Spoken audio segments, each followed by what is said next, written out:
I want to tell you a rifle story, but this rifle story is unlike any other rifle story you've heard. This story involves Uintah's bolt-action AR upper platform. It involves German gunsmithing tools that most Americans haven't heard of, let alone set their hands on. And it also entails an exotic and awesome cartridge used pretty much only by competitors. Have I piqued your curiosity?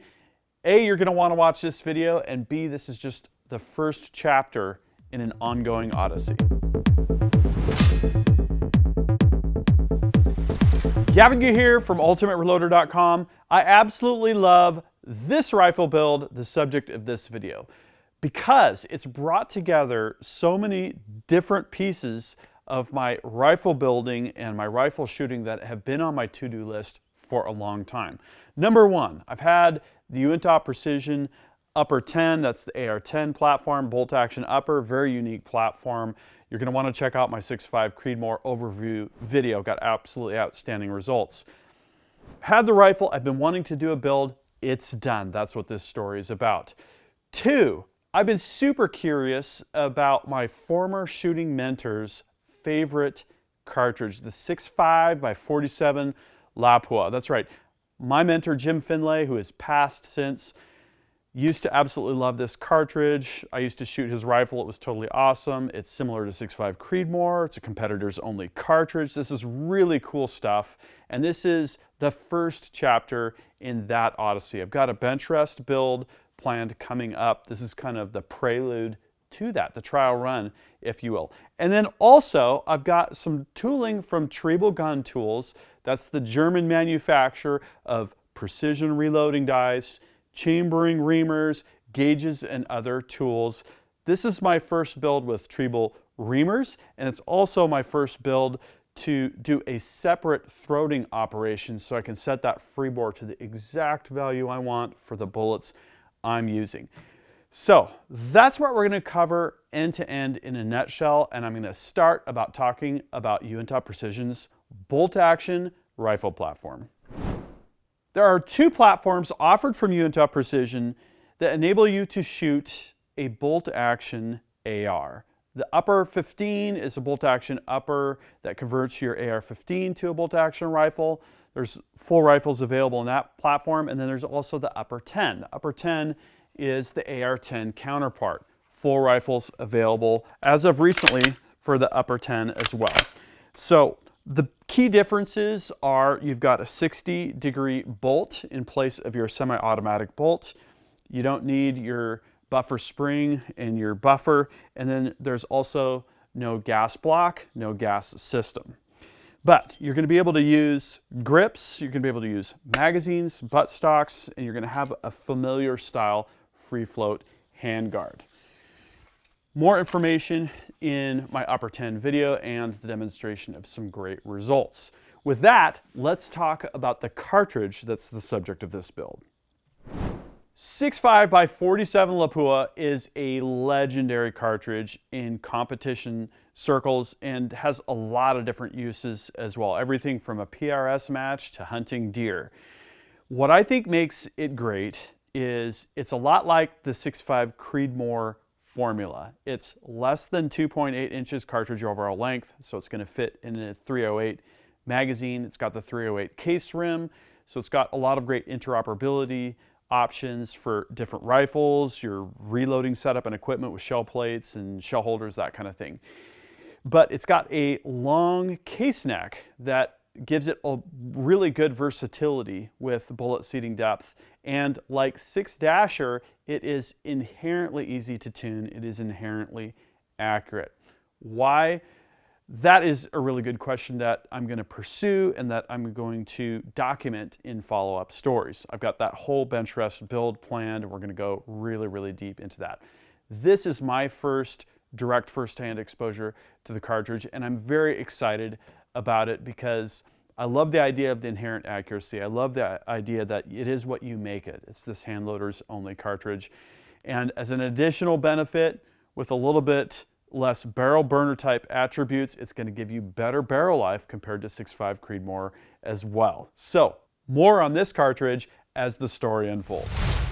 Before I went to the lathe to build the rifle, I sat down and I performed some careful calculations. I've read a ton of great resources about 6.5x47 Lapua online, including the cartridge guide over at AccurateShooter.com. Cal Zant has a bunch of great resources and articles about the 6.5x47 Lapua over on the Precision Rifle blog. And here is my little analysis exercise. What I did was I decided I wanted to use the Berger 140 grain hybrid. It's one of the more popular competition bullets for this particular cartridge. And I knew that I wanted the bearing surface of the bullet, the rearward portion of that, right where the transition happens to the boat tail, to be 50 to 100 thousandths in front of, in other words, further out from the neck shoulder junction, where that dreaded donut can form when you have successive firings and resizings. It's going to take a bit more inconsistency out of the equation. In other words, we're going to get lower extreme spreads and lower SDs. And what's cool about this is from Triebel, the German gun tool manufacturer, I have my chambering reamer without the throat portion, and then I have a separate throating reamer. So I get to calculate exactly what I want, and I get to build exactly what I want. So I took some careful measurements with a brand new case and one of those 140 grain hybrid bullets, and I calculated what the cartridge overall length would need to be when that rear portion of the bearing surface was about 50 to 55 thousandths ahead of the neck shoulder junction.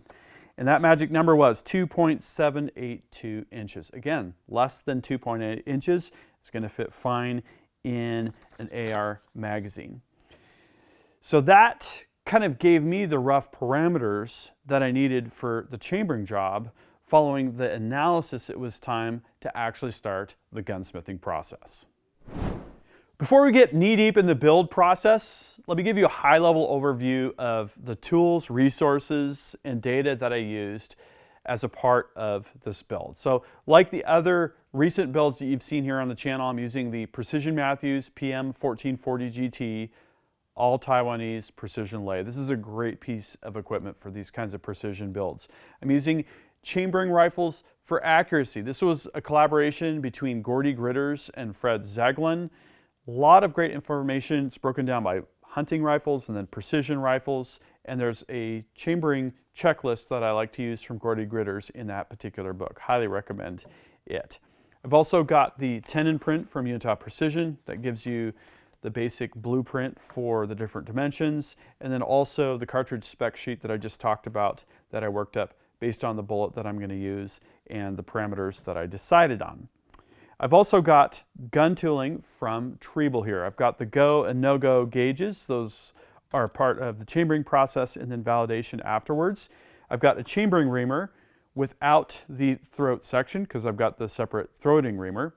These have different style of bushings, and they've got a 12mm shank. If you're familiar with US gun tools, their chambering reamers are typically 7/16 shank. So I machined this adapter. This merely takes the 12mm shank. It's got a set screw for the flats, and then it's got a 7/16 inch protrusion on the back with a flat for the set screw. I tried a couple different reamer holders, including the JGS floating holder and the Grattan fixed holder. I decided the Grattan was going to work a little bit better, and that turned out to be a really good setup. The throating reamer is an interesting challenge because you need to be able to precisely monitor depth. I was talking with Gordy Gritters about this, and he suggested a micrometer reamer stop, which is a great option. I didn't happen to have one around. So what I ended up doing was I took a drill depth stop, this is a 1/4 inch stop, and then drilled it up to 7mm so that I could slip it on and clamp it on.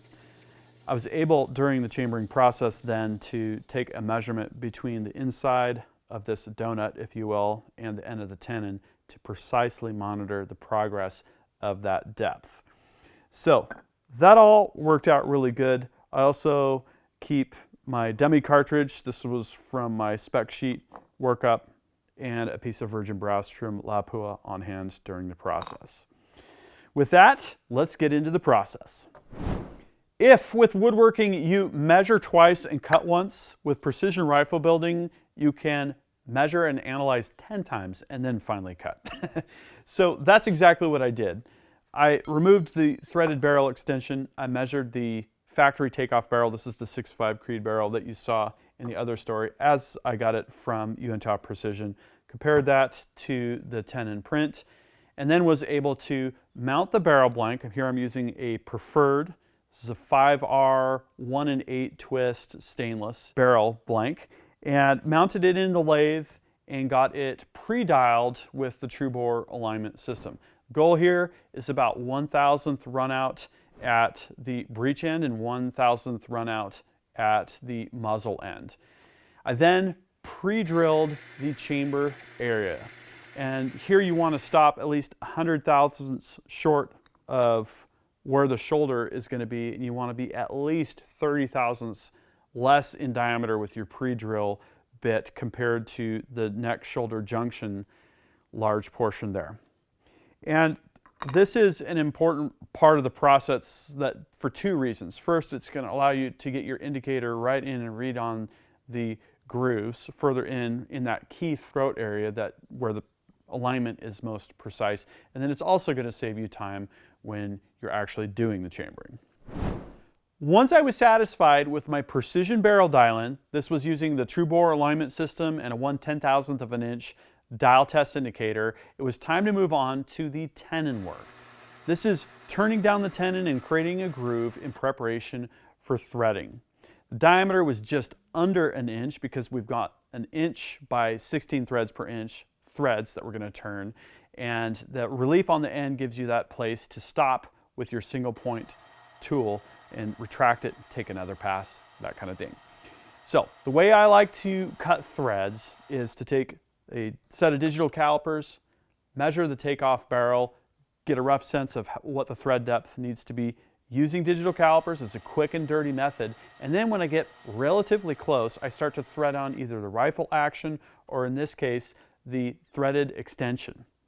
And what will happen is when you get close, you'll get a couple threads on, and then you take another pass, and maybe it'll thread halfway on, and then pretty soon you'll be able to thread it all the way to the shoulder. It doesn't need to be super tight. I just like to turn it down so that it'll thread smoothly but not have too much rattling.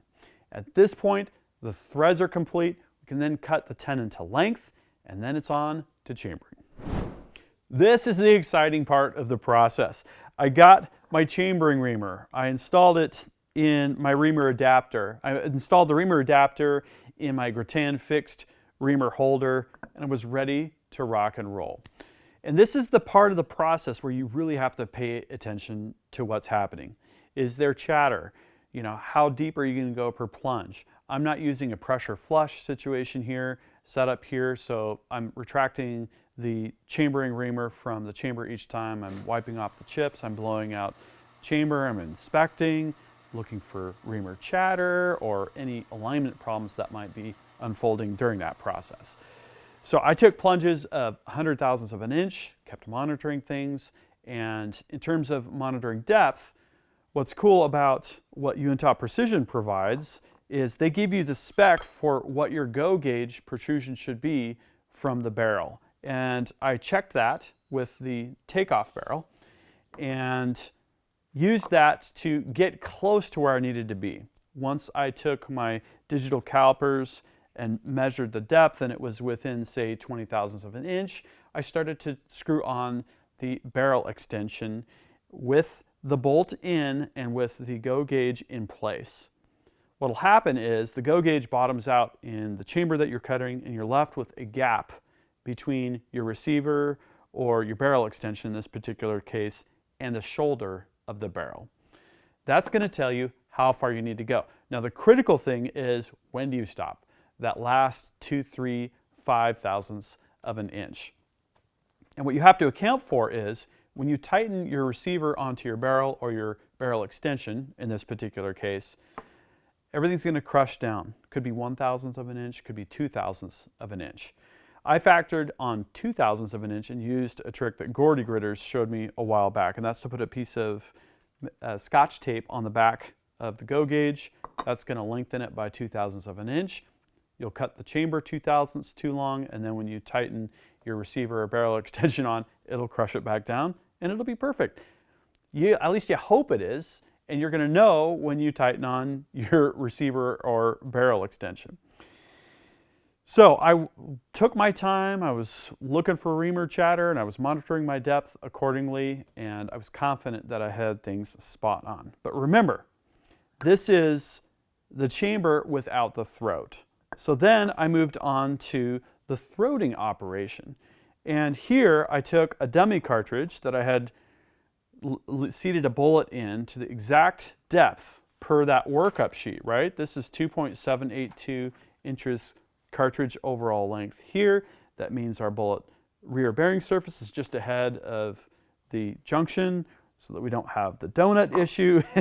And I compared, while I was doing my throating operation, the protrusion of this dummy cartridge with a piece of virgin brass. So what was happening was the ogive of the bullet was hitting the partially reamed throat section, and I knew I needed to keep reaming that throat until these two protrusions would match. And in order to do that, I used this drill depth stop that I mentioned, and I either used digital calipers or a snap gauge to monitor exactly what the relative cutting depth was for that throating reamer. I haven't heard of this done before. I talked with Gordy Gritters about it, and he thought, oh, that should work. And it turns out it did, because I was able to very accurately, track my cutting depth, and I stopped when I was about 1/1000th beyond this particular dimension, giving myself 1/1000th of jump. When the barrel is brand new, now with throat erosion, that's going to continue to move forward. And that was why it was a little bit conservative with how deep I went. With that, the chamber was completely done. Primary portion of the chamber and the throat.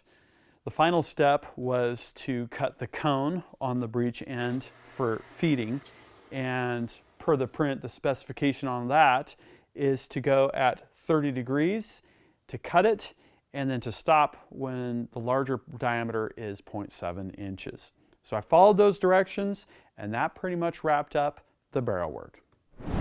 Before taking the barrel out of the lathe, I did a quick polish of the chamber. I removed it from the lathe, and now was the moment of truth. I mounted the barrel in the barrel vise. This was again where I used a trick from Gordy. I had 1.25 inch bushings, and I had 1.235 inch barrel shank. That is too much space, that's too much room. But it turns out if you kick enough powdered rosin in there and clamp the crap out of it, it works. It doesn't spin. That rosin really locks up when it's clamped under pressure like that. So I took the barrel extension. There is a special tool from Uintah Precision that grabs onto the interior faces here of the barrel extension and allows you to tighten it with a regular socket. Torqued it to 90 foot-pounds. I put the go gauge in with the bolt, tried to lower the handle with that 2/1000th shim still on the back. It did not go down. That was a really good sign. I took that Scotch tape off, put the go gauge back in, and the handle did go down. That is really good. Okay, so fast forward to some of the results. After having fired the rifle, I compared a piece of brass with the headspace comparator, this tool right here, compared with the go gauge, and the brass shoulder was pushed forward 1/2,000th of an inch. Perfect. So I was really relieved about the headspace. That is a totally rewarding feeling when you just nail it like that.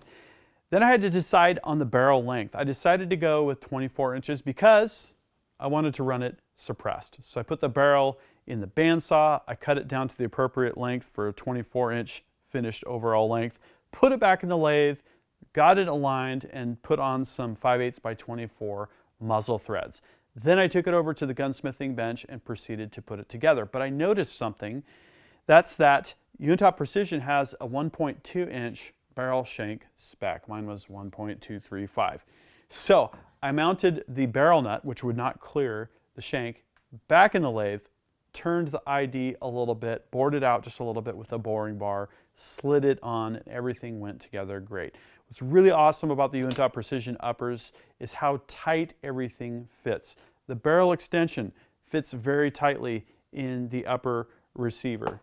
And the way that the handguard goes on, the way it clamps down with these little wedge bolts, it's very, very tight. It's hard to push it on, and then those wedge bolts really, really clamp it tight. And that means you're going to have a high level of integrity and a very low amount of flex when you're shooting the rifle off of a bag, off of a bipod. I used a bag rider when I shot it. So these are things that are part of the accuracy equation and what makes this bolt action upper platform make sense. With the barrel work done and the rifle put together, it was time to load up some ammunition and get this barrel broken in. For the loading process, I was using the Area 4190 press, some reloading dies from Triebel. I've got a full in-depth review on their entire product portfolio coming up that you're not going to want to miss. Auto trickler and the competition primer seeder. Again, I referenced the load data that I found in the cartridge guide on AccurateShooter.com and some of the PRB articles on 6.5x47 Lapua. Started relatively conservative and followed my standard break-in procedure, which is 1 shot clean, 1 shot clean, 1 shot clean, then 3 shots clean, 3 shots clean, 3 shots clean, and then 3 rounds of 5 shots with a clean between. And during the break-in process, I saw some things I was really liking, including one 3-shot group that measured 0.293 inches. This was after I got on paper. This time it took me, I think, 3 shots to get on an 8.5 by 11 sheet of paper at 100 yards. I continued to monitor the kind of accuracy that I was seeing during the break-in process, both with a bare muzzle and with the Omega 300 suppressor. And I saw something interesting. When I moved to the 5-shot groups, I had 2 5-shot groups that measured exactly 1/2 MOA. And they looked almost identical. And the shot dispersion was primarily along the windage axis. Very little elevation shot dispersion. And so I thought, you know, anytime you see something irregular like that, you got to think about what is going on. So I thought about this platform. This is really like a hybrid AR platform, the Uintah Precision platform. And I thought, you know, there is a joint between the upper and the lower. And in the bench rest, which I was using for the break-in process, the barrel and the whole upper actually is able to rock ever so slightly. So I thought, what if I took the Mystic Precision bipod and used that instead with a regular rear bag. This Mystic Precision bipod is very wide in its stance, helps to stabilize, prevents that rocking from happening.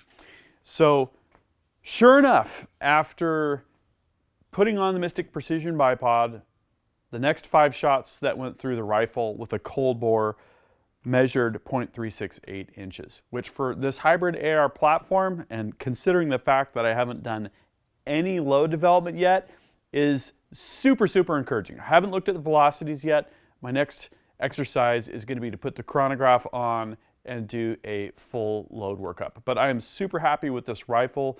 It's looking to be extremely accurate. I think with the load development, I'll get down to 1/4 MOA for 5 shots, something like that. So this is a happy guy. This gunsmithing project, this rifle build, was a lot of fun. It was awesome to try out Triebel Reamers, to do separate primary reaming and throat reaming. The Precision Matthews PM1440 GT is continuing to work really well. This was my first chambering job with the true bore alignment system, which worked totally awesome. Don't forget, I got a follow-up build. I'm going to be building a bench rest rifle, Bat Model B action, Wheeler Accuracy LRB stock, Bixen Andy trigger. This is going to be totally, totally awesome. So you're going to want to make sure that you're subscribed so that you don't miss out on that. Here's what I want to know. What do you think about my Uintah Precision build? Do you have a Uintah Precision rifle? Leave a comment. What do you think about 6.5x47? I would love to hear your experiences. That concludes this video. That means it's time to wrap it up. I hope you liked this video. If you did, please give it a thumbs up and make sure you subscribe with notifications because you're not going to want to miss the content I've got coming up. Also, links down in the video description. I'm on Patreon, and I've got Ultimate Reloader shirts at the Ultimate Reloader store. Any support that you show is most appreciated. Thank you again for watching. Until next time, happy shooting and happy reloading.